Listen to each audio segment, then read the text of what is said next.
Yeshua HaMashiach. Amém, amém e amém. Gente, é o seguinte, queria falar principalmente, né, para quem está online, para anotar aquilo que chamar atenção, porque assim, eu vou tentar terminar, vou terminar às 19h50, mais ou menos, tá? Aí a gente vai abrir para algumas perguntas objetivas e na veia. Porque é o seguinte, se a gente termina tarde online, não sobra tempo para quem está no presencial para a gente fazer a comunhão. E aí quem está no presencial ainda precisa retornar para suas casas, né? Então, assim, seguindo uma sugestão aí da Vera, então, assim, a gente vai abrir, após a conclusão do compartilhar aqui, no máximo de 10 a 15 minutos, hora que encerrar, né? Para poder sobrar tempo aqui para a comunhão, porque depois da comunhão, quem está aqui precisa voltar para casa, né? Enfim, então eu acho que dá para a gente conciliar aí dessa forma.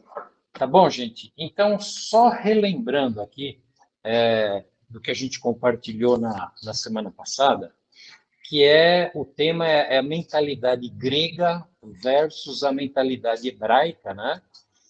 E alguns pontos, os pontos principais, né, que nós falamos na semana passada, comparando a mentalidade grega com a mentalidade abraâmica, os principais pontos, né? Então, a mentalidade grega, ela é muito teórica, né? Muitas ideias, muitas filosofias, né? Que não se chega a nada. E a mentalidade hebraica, a mentalidade abraâmica, ela é prática, ação, atitude, né? A gente até comentou que na mentalidade grega é aquele negócio, quando eu tiver muito dinheiro, que eu for bilionário, aí eu vou montar um hospital e vai ser tudo de graça. Aí a mentalidade judaica, como é que é? Sedaká. Eu tenho R$ 200 no bolso, estou vendo uma pessoa passando mal de saúde, eu levo lá no médico e pago a consulta. Ponto. Você já fez uma ação que mudou a realidade daquela pessoa naquele mesmo dia. Então, essa é a mentalidade abraâmica, judaica. Outra coisa, mentalidade grega não transforma vidas, né? Não transforma caráter. A Grécia valoriza muito a erudição, o conhecimento, né? Essa coisa toda, mas não tem transformação. Um outro ponto, a mentalidade grega, a cultura grega, eles têm deuses depravados, imperfeitos, onde Deus está no Olimpo deles lá e as pessoas estão na Terra, então são coisas dissociadas. O Deus de Abraão, Isaac e Jacó é um Deus santo, perfeito. Então, esses foram os principais pontos assim que a gente falou na aula passada, né? Eu creio que vocês lembram, mas seria importante a gente estar digerindo tudo isso. Então, pega um tempinho essa semana aqui, ouve aquilo que foi ministrado na semana passada, porque isso daí tem que entrar em nós, sabe, gente? E é incrível, porque o que eu ouvi esse fim de semana, né, na ministração da virada de mês, né, que nós viramos o mês, ontem, às 18 horas, começou um novo mês espiritual, né, o mês de Kislev, né? Então, até em relação a isso, nós vamos ter uma surpresa aí no final dessa ministração de hoje aqui, tá? Então é o seguinte, tá tudo muito conectado, entendeu? Eu não sei quem teve a oportunidade de participar do culto de Shabá, de sábado agora, com o pastor Aguinaldo, mas assim, ele falou muito sobre o espírito da Grécia. Deus ministrando assim na vida dele esse tema aí, entendeu? E outras ministrações que eu tenho ouvido assim, falando muito sobre isso, entendeu? Então, esse assunto aí de mentalidade, a gente precisa ruminar isso daí, entendeu? Então, assim, tira um tempinho durante essa semana, ouve o que a gente falou a semana passada, porque isso daí tem que fazer parte do nosso DNA, entendeu? Até para a gente discernir se não, né? Não é se. Quais as estruturas de pensamento que nós temos ainda que são influenciados pelo espírito da Grécia, entendeu? Principalmente com relação à procrastinação, com relação à escassez, área financeira, entendeu? Mas vamos lá. Eu não sei se o Roger Amaera, dá para colocar em Romanos 12, 2, para a gente ler? Queria abrir com Romanos 2, que tem tudo a ver com o tema aí que nós estamos falando, né? Então, Romanos 12, 2, é aquele versículo que a gente conhece, a hora que der aí, se coloca. É aquele versículo que diz o seguinte, né, que a nossa mente não deve estar conformada, né, formatada na forma do mundo, né, que nós devemos ter a nossa mente renovada, transformada. Então, assim, a gente só consegue isso nos enchendo da palavra de Deus e pedindo para o Espírito Santo formar em nós uma mentalidade abraâmica, tá? Se vocês forem estudar um pouquinho mais sobre isso, vocês vão descobrir uns tesouros assim maravilhosos, né? Porque eu não tenho a pretensão aqui de dar tudo aquilo que existe de assunto, né, sobre isso, né? Então, Sim. assim, o que eu queria falar hoje é o seguinte, né, continuando da semana passada, que a gente falou muito em helenização, né, na semana passada, né? Só recordando, o que é helenização? É fazendo uma lavagem cerebral nas pessoas para elas terem uma mente grega, ou seja, as pessoas serem absorvidas pela cultura grega, que nós falamos na semana passada, tudo aquilo que tem de prejudicial na cultura grega, né? Então, assim, uma das estratégias para helenizar aqueles judeus que eram fiéis à Torá era alimentar o ego. Eu acho que vocês lembram disso daí que eu falei, que aqueles dois generais que fizeram parte mais ativa depois que o reino de Alexandre o Grande foi dividido em quatro, a gente teve dois generais que esses aí foram muito mais atuantes, né, para poder implementar a cultura grega na civilização judaica, né? Então, o principal dele, assim, o mais terrível foi oh, meu Deus, fugiu aqui o nome dele agora. É o... peraí, que eu tenho anotado aqui. Deixa eu ver aqui. Caselato, você quer que fale o versículo? Quer que eu fale aqui o... Pode ler, Romanos 12, 2. Ah, porque esse aí eu falo tanto que eu memorizei. Se eu não estou errado, é assim, não vos conformeis com esse Então fala. século, né? Ou não vos conformeis com esse século, ou pode ser com esse mundo, mas transformai-vos pela renovação da vossa mente, para que experimenteis qual seja a boa, agradável e perfeita vontade de Deus. Amém, amém. O nome do... Tá me ouvindo aí? Bom, eu vou falando aqui. O nome do general principal grego lá, que foi assim o próprio Satanás para os judeus, foi o Etíoco Epifânio.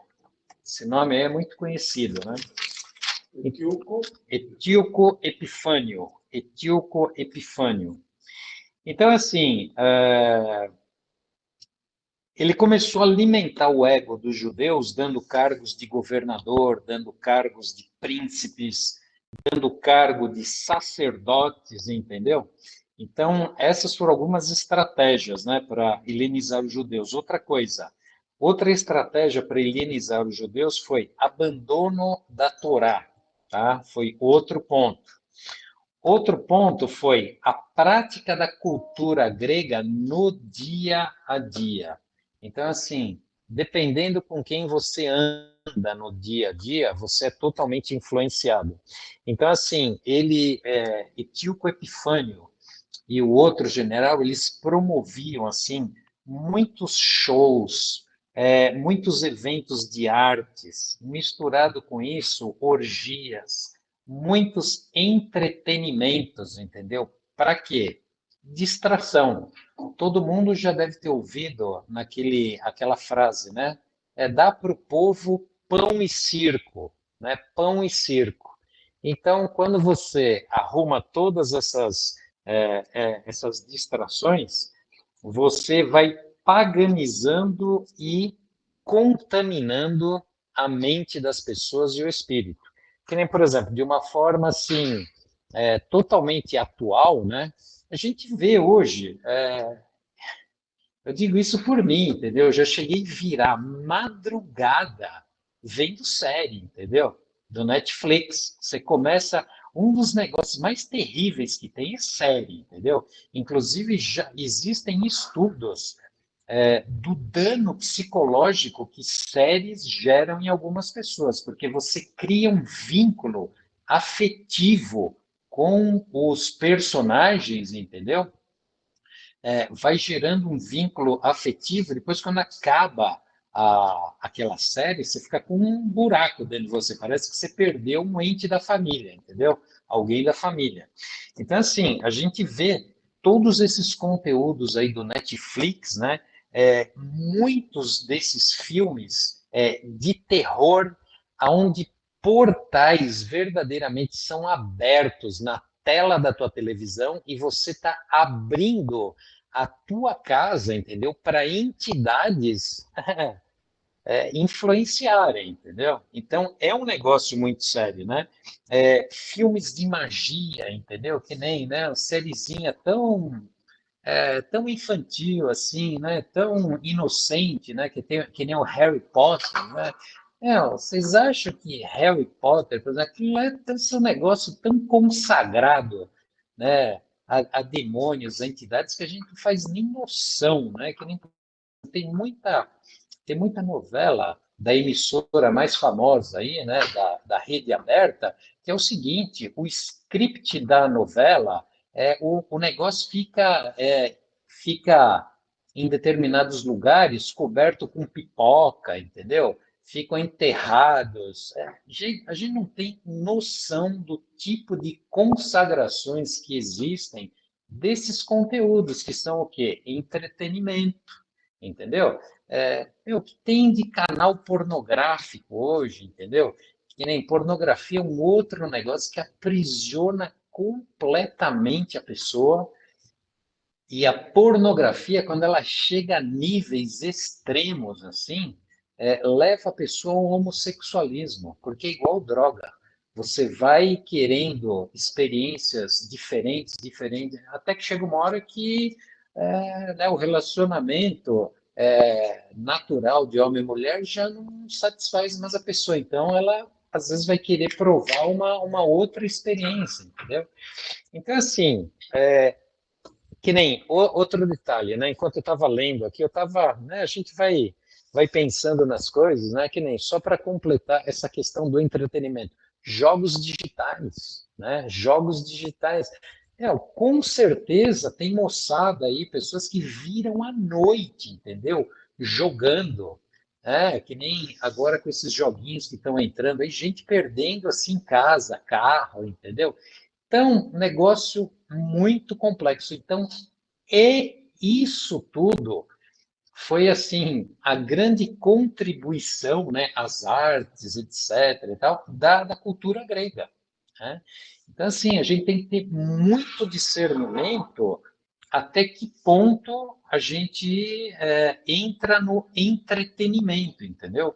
Quantas horas você gasta no teu fim de semana para consumir conteúdos que vão é, corromper a tua fé, entendeu? Que vão contaminar a tua mente, entendeu? Porque a grande disputa hoje é a nossa mente, é a nossa mente. né? O mundo espiritual de 2020 para cá, do ano 2000 para cá, mudou completamente. Então, entidades malignas já não tem tanta gente endemoniada, por exemplo, numa igreja. Por quê? Porque eles atuam já desde o ano 2000 muito mais na mente da pessoa, porque quando eles controlam a mente, já não precisa nem a pessoa estar possessa, entendeu? Então, assim, se você for conversar com alguém de libertação, da área de libertação, pessoal, isso daí é beabá, entendeu? Mas a gente não tem ensino sobre isso, né? Então, assim, esse é um outro ponto, ó. Artes, entretenimentos, e só para fechar essa questão aí do entretenimento, vocês já viram, vocês conhecem algum ambiente mais promíscuo sexualmente do que o mundo das artes, gente? É assim, é um negócio completamente depravado, né? Esse mundo aí, né? Que é um outro mundo. Um outro ponto aqui interessante é o seguinte: quando nós vivemos com a mente grega, debaixo dessa cultura grega, e não esqueçam que cultura vem de culto. Então, dependendo da cultura na qual você está inserido, você está cultuando alguma coisa, né? Nós passamos a levantar altares, porque nós levantamos altares com as nossas palavras, nós levantamos altares com aquilo que nós compramos muitas vezes, entendeu? Nós levantamos altares com o tempo que nós destinamos, que nós investimos em alguma coisa, entendeu? Então, assim, e quando você levanta altar, você também sacrifica, né? Porque é um processo, né? E não esqueçam que altares abrem dimensões espirituais. Então, nada disso é neutro, né? Então, vocês vejam, né, que analisando essa questão da cultura grega, do pensamento grego, de uma forma muito rasa, de uma forma superficial, tem pouca coisa a se falar, né? Agora, quando você começa a ir mais fundo, o negócio é muito sério, né? Então, assim, e esses altares que a gente levanta, dependendo daquilo que a gente começa a mergulhar nesse tipo de cultura, acaba te escravizando, tanto mentalmente quanto espiritualmente. Que nem uma das maiores autoridades do Brasil de libertação é Neuza Tiópia. Eu acho que muita gente aqui já ouviu falar. Eu fui numa ministração dela num seminário um fim de semana, comprei um livro dela que é Prisões Espirituais. É o seguinte, ali tem testemunhos de pessoas que foram presas espiritualmente em prisões espirituais por jogarem determinados jogos digitais. Outras foram aprisionadas por jogar carta, baralho, entendeu? Se você for pesquisar a origem do baralho, totalmente maligna a origem, entendeu? Então, assim, outros que ouviam rock pesado, esses rocks que antes do show os caras sacrificam animais ali no palco, entendeu? Outro foi preso espiritualmente por ouvir esse tipo de música, entendeu? Então, assim, a gente não tem noção, gente. Por isso é que a gente tem que ter a nossa mente transformada, renovada pela palavra, porque senão nós somos presa fácil, entendeu? Porque hoje nós temos até pastores que não creem mais no jejum, que acham que jejum é historinha e etc, etc. Né? Então, um outro ponto interessante, ainda nesse ponto aqui, né, estratégias para helenizar os judeus, é o seguinte: as entidades, elas, se você for estudar um pouquinho de sincretismo religioso, né, Então, por exemplo, você pega determinadas entidades que são assim muito pesadas nas religiões afro, né? Quando você vai estudar sincretismo religioso, você vê que essa mesma entidade aí, que é um terror nas religiões afro, é a mesma entidade que aqui no Brasil parece ser assim muito levezinha, muito light, entendeu? Um amor de santinha e tal, papapá. Então, assim, estude um pouco, pesquise um pouco sobre sincretismo religioso. Então, assim, só para a gente avançar aqui, que nem Moloque, né? Muitos de vocês sabem quem é Moloque, né? Era um deus, uma entidade que em Canaã, lá no princípio, eram oferecidos bebês, né, para Moloque, né? Então, lá em Canaã era Moloque. Aí, essa mesma entidade na Grécia, em outro tempo, é o deus Cronos, tá? Que também se serve de crianças, de filhos, que ele devora a herança dos filhos, dos pais, entendeu? Que são os filhos. E aí, indo para Roma, a mesma entidade tem o nome de Saturno, entendeu? Que é o próprio inimigo, né? Saturno é Satanás, entendeu? Então, assim, essas são algumas estratégias que eram usadas para helenizar os judeus. Aí eu queria abordar agora algumas consequências dessa helenização. Primeira consequência foi o seguinte: a Maria aqui já ouviu aquele versículo, né? Uma casa dividida não subsiste, certo? A primeira consequência dessa helenização, e foi assim, acho que a mais terrível, foi a divisão do povo judeu em tipo dois tipos de partido, entendeu? Que surgiram os fariseus, que eram os fiéis à Torá. Agora sim, né? A gente tem muito problema com a palavra fariseu, né? Por quê?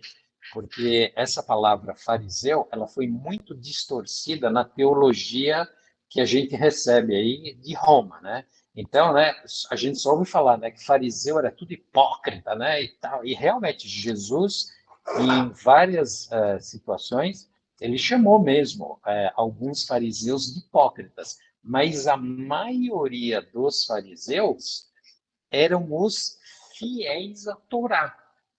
Quem eram os terríveis mesmo, que a gente nunca ouve falar, eram os saduceus. Então, assim, quando começou essa helenização dos judeus, a principal, a principal consequência foi essa divisão. Então, criou-se um grupo dos fariseus e o grupo dos saduceus. Então, assim, Jesus era fariseu. Não sei se todos sabem disso, mas Jesus era fariseu. O apóstolo Paulo era fariseu também. Então, Jesus, ele sempre se relacionou com alguns fariseus. Agora, com saduceu, ele nunca sentou na mesa de nenhum saduceu. Por quê? Porque os saduceus foram aqueles que se corromperam de verdade. Então, a maioria dos saduceus, eles acabaram se tornando todos políticos ou agiam na esfera política. Quando a sentença foi dada para Jesus ser crucificado, o sinédrio ele era composto basicamente só de saduceus. Então, são algumas informações aí que a gente não ouve, né? A gente só ouve falar que fariseu, né? Fariseu é uma palavra dentro da cultura evangélica que é uma palavra extremamente depreciativa, né? Mas Jesus era fariseu, o apóstolo Paulo era fariseu. Então, assim, essa divisão que gerou, o que aconteceu? O negócio foi ficando tão sério que os saduceus, né, eles realmente começaram a fazer uma perseguição assim muito, muito séria aos próprios irmãos judeus, entendeu? E esse racha que teve aí no povo judeu, por causa da Grécia, isso daí foi tão sério que isso daí praticamente quase que houve uma guerra civil entre os judeus por conta disso, entendeu? Avançando um pouco mais, saindo agora das consequências, a gente vai ver um pouquinho o que foi depois o ataque a Torá e o templo quando essa helenização não teve o sucesso que o etíope Epifânio quis. Então, o que acontece? Quando ele viu que realmente não tinha conseguido coaptar, né, toda a população judaica, ele começou a promover assim um conflito armado com tortura e com mortes dos judeus fiéis, entendeu? Então, assim, esse ataque começou de forma muito violenta, de forma armada, tortura, morte, entendeu? Outra coisa que eles fizeram também nesse ataque, eles criminalizaram o judaísmo, tá? Foi uma outra coisa que ocorreu.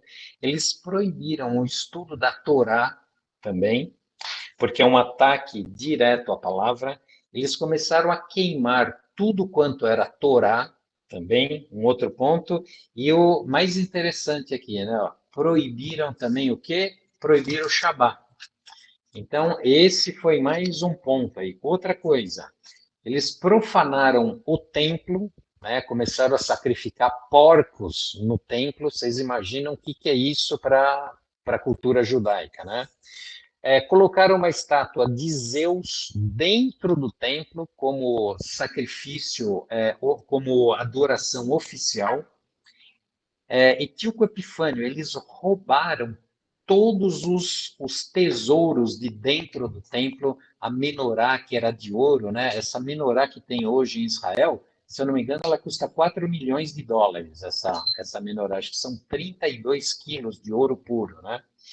Outra coisa que eles fizeram, eles destruíram as ânforas que continham todo o azeite para menorar, estar acesa permanentemente, né, que era regra básica do culto. Outra coisa, eles obrigaram 70 rabinos, né, em regime de cárcere, a traduzirem toda a Torá para o grego. Porque, assim, na realidade, eles queriam entender o que a Torá tinha de tão poderoso que pessoas morriam e não negavam a fé.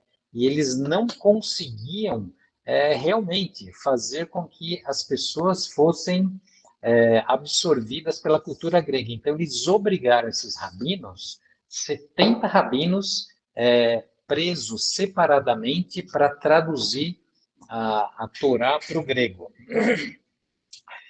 E tiveram, assim, dentro de todo esse ataque aí que eu acabei de falar, tiveram 3 leis judaicas que foram as principais que foram proibidas pelos gregos. A primeira foi a proibição do Shabá.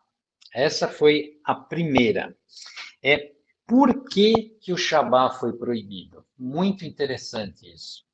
Porque é o seguinte, quando a pessoa pratica o Shabá, ela lembra aos seus praticantes que existe um Deus criador que deve ser reverenciado e deve ser adorado nesse dia. Então, assim, a Grécia diz o seguinte, né? Elimine o Shabá e o mundo se curve a nós, porque nós somos os donos do mundo. Então, a cultura grega, ela é uma cultura extremamente arrogante, né? Por quê? Porque tem muita erudição, muitos pensamentos, né? E tal, muita coisa. Então, uma das 3 principais proibições foi isso. A proibição do Shabá. Agora, um outro ponto aqui importantíssimo, né? quanto a gente tem falado esses últimos meses da importância de você conhecer os meses bíblicos, de você conhecer as festas bíblicas. Por quê? Porque, na realidade, tudo isso daí, os meses bíblicos, as festas bíblicas, isso tudo faz parte de um relógio espiritual que, quando você não conhece, você é roubado em muita coisa, você se torna uma presa fácil no mundo espiritual. Então, assim, dessas 3 principais leis judaicas, proibidas foram, então, o Shabat, a outra, a consagração dos meses. Por quê? Porque cada vez que os judeus comemoravam a festa da lua nova, né, que é justamente a passagem para um novo mês bíblico, quando você celebra, você está abençoando aquele mês. Inclusive, a cabeça de mês, né, que é o Rosh Chodesh, que a gente celebrou isso ontem, né, domingo às 6 horas da tarde. De ontem para hoje, a gente entrou no mês de Kislev, que é o 8º mês bíblico. Então, assim, quando você tem essa percepção e você celebra, abençoa, porque toda lua nova, que era virada de mês, havia uma festa, a festa da lua nova, onde o povo celebrava, consagravam as primícias nesse portal, entendeu? Então, assim, e quando você tem esse conhecimento, você está falando para o mundo que quem é o controlador do tempo é o Deus Elohim, é o Deus de Abraão, Isaac e Jacó. Então, assim, a Grécia não queria isso daí. O que a Grécia dizia nesse contexto, né? Nós controlamos as festas, os dias de alegria e as festas de aflição. Entendeu? Então, esse é um outro ponto. E a terceira lei que eles foram assim inflexíveis para os judeus não cumprirem, que houve muitas mortes. Eu estava lendo um estudo ontem que eu peguei do escritor da Peshita, do Tzadok Ben Derek, né? É um estudo sobre a festa de Hanukkah. Então, ele descreve todo esse pano de fundo, né? Pra vocês verem como nós estamos sintonizados no mundo espiritual, né? Porque esse roteirinho aqui que nós estamos indo aqui da mentalidade grega, hoje, ele vai culminar aonde? Na festa de Hanukkah. Quando acontece a festa de Hanukkah? Quando este mês aqui, sabe que dia? Dia 25 de dezembro. Coincidência, né? Coincidência interessante essa daí, né? Então, vocês vejam como Deus está dirigindo a gente nessa agenda que nós estamos fazendo aqui, né? Porque quando a gente falou de compartilhar sobre a mentalidade grega e tal, sinceramente eu não fiz cálculo nenhum, nem imaginava que a gente estaria compartilhando isso dentro do mês de Kislev, que culmina esse pano de fundo aí, né, da Grécia tentando destruir Israel dentro do mês de dezembro, e esse mês a gente comemora o Hanukkah, né? Eu vou explicar rapidamente o que é o Hanukkah, acho que muitos de vocês já sabem, né? Mas não tem coincidência, né? Então, assim, nós temos, olha, glória a Deus, meu. Deus está dirigindo a gente assim em detalhe, gente. Então, assim, a última lei, né? Então, a primeira lei que a gente teve aqui, as principais que a Grécia proibiu. Proibiu o Shabat, proibiu a consagração dos meses, e a terceira, quem, quem chuta aí? Quem chuta? Circuncisão.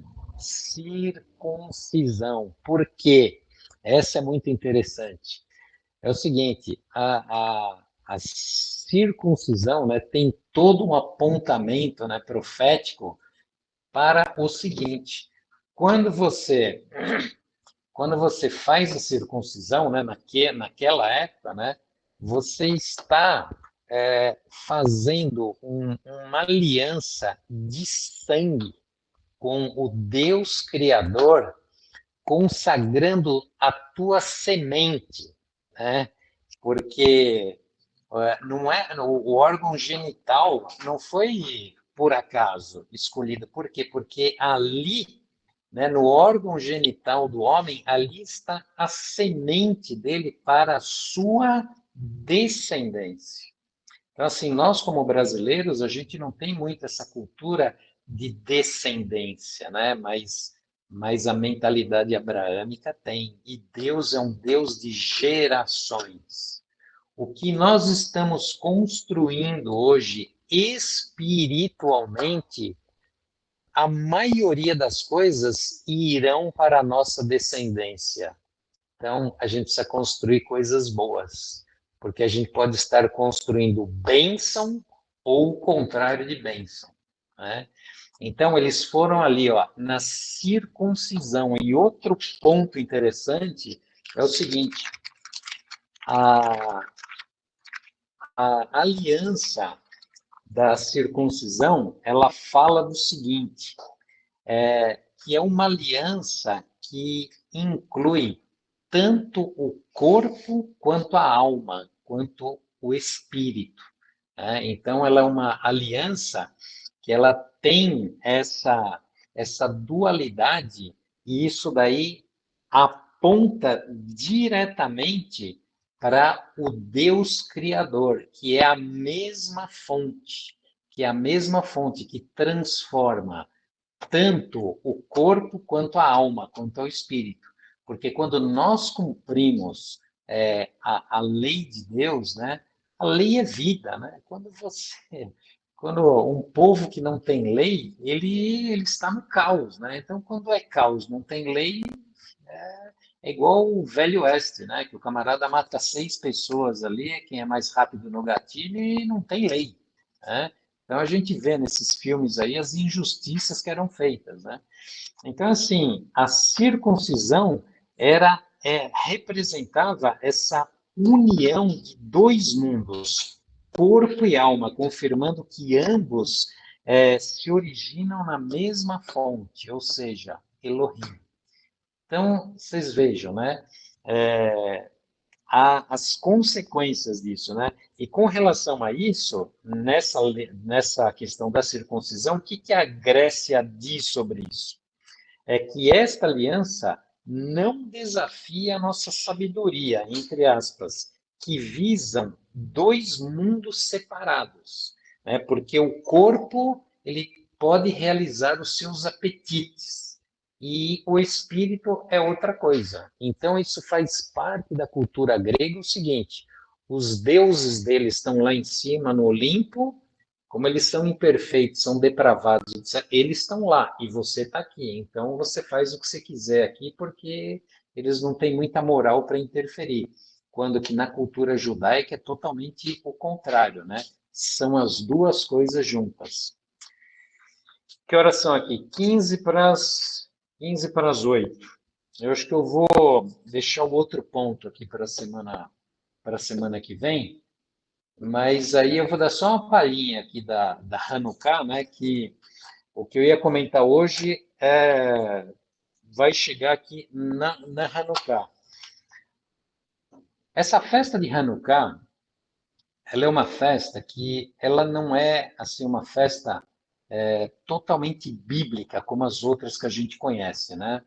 Como Pentecostes, como o, o Pessah, né? Que é a Páscoa e outras. Mas ela é uma festa citada em João 10, se eu não me engano, 10, 22, aonde nessa passagem Jesus está na festa de Hanukkah. Então, assim, o que foi a festa de Hanukkah? A festa de Hanukkah foi o seguinte: diante de toda essa guerra aí, né, que os gregos começaram com os judeus, causando muitas mortes, né? Eu comecei a falar aqui do estudo que eu peguei do Tzadok Ben Derek, que escreveu a Peshita, né? Eu posso mandar para quem quiser, eu posso mandar. É um texto, assim, é um estudo longo, mas vale a pena, é muito rico. Eu comecei a ler ontem, né? Então, assim, ele dá muitos detalhes ali do que foi essa, essa tentativa dos gregos helenizarem os judeus, entendeu? Teve muita morte, assim, pesada, torturas que vocês não fazem ideia, entendeu? Coisa, assim, do nível do que aconteceu em Israel há um ano atrás, quando aquele pessoal invadiu Israel, que gerou essa guerra, assim, entendeu? Foi coisa assim, daquele nível para pior, entendeu? Então, assim, diante desse contexto, o que acontece? Como eles profanaram o templo violentamente e destruíram as ânforas que tinham o azeite, né, para menorá ser acesa e continuar o culto, o que aconteceu? Chegou um ponto que o negócio foi tão violento que se levantaram os macabeus, tá? Então, os macabeus partiram foi uma família judaica, né, que ele tinha alguns filhos, e existe até o primeiro Macabeu e o segundo Macabeu, que ele foi retirado da nossa Bíblia. São livros apócrifos, entendeu? Mas o que os Macabeus fizeram? Eles formaram um exército com gente mal preparada, mal armada, mas o Senhor deve ter dado ali muita força para eles e as estratégias, e eles venceram o exército grego e botaram os camaradas para correr, entendeu? E aí eles recuperaram o templo, começaram a restaurar o templo, e depois que o templo estava sendo restaurado, eles quiseram comemorar, eles quiseram implementar novamente o culto e acenderem a menorá. Só que é o seguinte, quando eles foram revirar o templo, que estava todo destruído ali, tinha sido tudo roubado praticamente, o que acontece? Não tinha mais azeite. Aí eles acharam uma botija de azeite que dava para um dia da menorá, um dia aceso. E aí o que aconteceu? Quando eles usaram esse azeite, que a menorá ia ficar acesa somente um dia, Deus fez um milagre ali, e esse azeite deu para manter a menorá acesa por 8 dias. Então, a festa de Hanukkah, ela é conhecida como a festa da dedicação, por causa da dedicação que os macabeus tiveram, né, em lutar, em se dedicar a restaurar o templo, e é conhecida também como a festa das luzes. Né? Então, nesses 8 dias, eles vão acendendo, cada dia eles vão acendendo uma lâmpada da Hanukkah, né? Porque essa menorá de Hanukkah, ela tem 9 braços, é diferente da menorá tradicional, que tem 7 braços, né? Se eu não me engano, agora me falhou a memória aqui. Mas assim,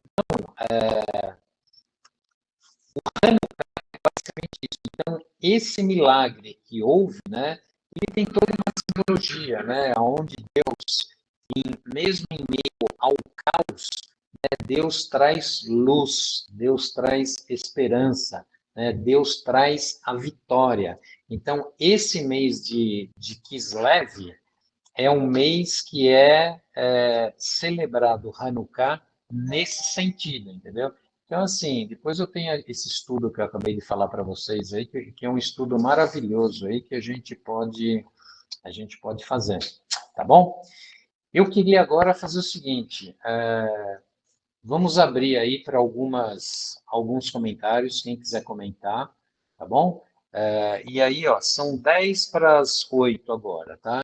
Então, quando for aí 8 horas, a gente termina para a gente ter tempo aqui, quem está no presencial, ter uma comunhão, mas vamos abrir aí. Então, quem for falar, levanta a mãozinha aí, e aí pediria que fizesse assim comentários, né, curtos, de no máximo 2, 3 minutos, porque daqui 10 minutos a gente fecha. O Alexandre aí já levantou a mão, né? Então, vai lá, Alexandre. Tá bom, semana que vem eu estou de volta com vocês do presencial, e esse é o versículo-chave de Romanos 12:2, que é fundamental para a gente. Tudo passa pela mente, né? Então, você recebe os inputs e as informações do mundo, então vai entrando uma série de lixo na nossa mente, uma série de mentiras, de dúvidas, de confusões, e a gente, com a palavra, traduzindo, né? Você vai retirando toda essa mentira, vai limpando a sua mente, para substituir a mentira pela verdade, que é a palavra, que é Jesus. Então, o Caselato colocou muito bem. Se a gente, como diz o versículo, né, não vos conformeis com esse mundo, mas transformai-vos pela renovação da vossa mente, que da nossa alma, né, que a gente fala que é o pensamento, os sentimentos, onde são as emoções, e os desejos e as vontades, são três partes. A mente é a mais sensível, a mais superficial, e é lá que é o campo de batalha, né? É lá que o inimigo ele ataca. Então ele fica ali na nossa mente em primeira pessoa, normalmente. Eu não posso, eu não consigo, eu sou isso, eu sou aquilo, sempre em primeira pessoa, como se fosse nós que estivéssemos falando, mas é o inimigo querendo gerar uma confusão na nossa mente, e aí é derrota certa. Então, só tem uma solução, né? Realmente é ler a palavra, não só ler, meditar na palavra, orar a palavra, louvar, né? Ouvir louvores, tudo que vai, vai semear, vai retirar as mentiras que o inimigo tenta colocar nesse campo de batalha e substituir pela verdade, que é a palavra. É isso que eu queria falar. Achei muito boa a pregação aí do Caselato, e semana que vem estamos juntos aí, presencial. Ok. Mais alguém? Temos vários minutos ainda. Eu fui o aluno certinho, 3 minutos. Cirúrgico. Olha lá, hein? Ó, dou-lhe uma, dou-lhe duas. Essa pressão aí, pessoal. O pessoal ficou com medo. Agora vocês ficaram tímidos aí. Ô, Vera, não quer falar nada, Vera? O Roger falou que vai falar agora. Segura. Roger vai falar? Não, falou que não. Bom, é o seguinte, eu tinha uma surpresa aí para vocês, mas foi aqui de última hora aqui, não dá para a gente passar aqui no grupo, mas eu vou fazer o seguinte. Quer falar alguma coisa, Vera? Rapidamente, né? Bom, primeiro só louvar a Deus, né, pela vida de todos nós aqui, né, pela vida do grupo, né? Confirmar aí, juntamente com o Alexandre, que na próxima segunda-feira estarei no presencial também, né? E, Caselato, louvar a Deus pela sua vida, gratidão, né, por você ter entendido o meu áudio, né? E eu acho que é uma oportunidade da gente abrir realmente para que a gente possa, né, compartilhar, e como eu falei, não são nem todos que vão querer compartilhar, e às vezes a gente não está ali na inspiração, né, mas, assim, uma oportunidade muito boa para que a gente possa, mesmo à distância, né, mesmo no virtual, a gente possa trazer uma palavra, trazer um compartilhamento, uma experiência, né. O que eu vou compartilhar com vocês rapidamente não tem muito a ver, né, com o contexto, mas, assim, como trata-se de algo muito divino, né, dentro daquilo que nós estamos buscando dentro do grupo, né. Ontem eu fui na minha igreja, na Lagoinha, né, e eu fui surpreendida ontem com a pregação, né. O pastor Mateus, ele trouxe um tema, né, para tratar, ele fez uma série, né, e durante esse período aí do Natal, ele vai estar abordando o tema de Natal de acordo com o Êxodo 20. Então, assim, para mim foi uma grande surpresa, né, e eu tenho orado bastante, inclusive conversado bastante com o Caselato, né, sobre o meu conflito na igreja, com o meu entendimento. Então, assim, o que eu quero dizer para vocês, né, como nós estamos aí nos aproximando da festa das luzes, né, que também nos remete para o milagre, então milagres acontecem. Então a gente tem que perseverar. Então era só esse testemunho que eu gostaria de compartilhar. Amém. Ó, é o seguinte, o que eu ia compartilhar aqui agora, né, mas não vai ser possível pela questão técnica aqui, mas vou pôr no grupo. É o seguinte, como a gente entrou no novo mês espiritual, né, hoje, né, de ontem para hoje, eu consegui um vídeo que dá, assim, um resumo, porque nos meses anteriores a gente aprofundou, né, o significado do mês anterior, né, e agora esse vídeo de hoje, ele dá um panorama geral dos simbolismos espirituais do que é esse mês, né? Então aí você pode dar uma pesquisadinha sobre os órgãos atacados, né, que a gente fala sobre tudo isso e tal. Então eu vou colocar o vídeo no grupo, tá? Vou colocar agora no grupo, aí depois vocês acessam, tá bom? Então tá, gente. Deus abençoe. Vamos orar aqui terminando para a gente começar a nossa reunião aqui. Ó. Estamos todos de parabéns, hein? 19h57. Senhor, nosso Deus e Pai, te louvamos por esse tempo de compartilhamento, que o teu Ruach HaKodesh, teu Espírito Santo, possa estar ministrando discernimento de tudo isso que nós compartilhamos nessa noite, que nós possamos estar digerindo tudo isso ao longo da semana e te rogamos desde já, querido Espírito Santo, que o Senhor venha nos revelar, revela se existe em nós qualquer estrutura de pensamento da Grécia que vai contra a tua cultura, contra a cultura do reino, contra a tua Torá, Senhor. Oh, Pai amado, mostra para nós, Senhor, para que a nossa mente seja transformada, para que nós sejamos totalmente influenciados, transformados pelo teu Espírito Santo.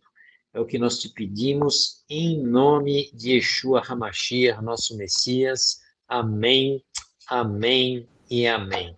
Amém. Gente, Deus abençoe a todos que estão no online. Um beijo a todos. Espero na próxima tê-los aqui conosco, quem for possível, né? Tá bom? Gratidão, Deus Beijo. abençoe, Tchau, boa tchau. noite. Boa noite a todos. Tchau. Isso. Tchau, Tchau, tchau. até a próxima semana. Boa noite, pessoal. Deus abençoe. Tchau, tchau. Tchau, tchau. Fique com Deus. Shalom. Fique com Deus. Ô, Casela.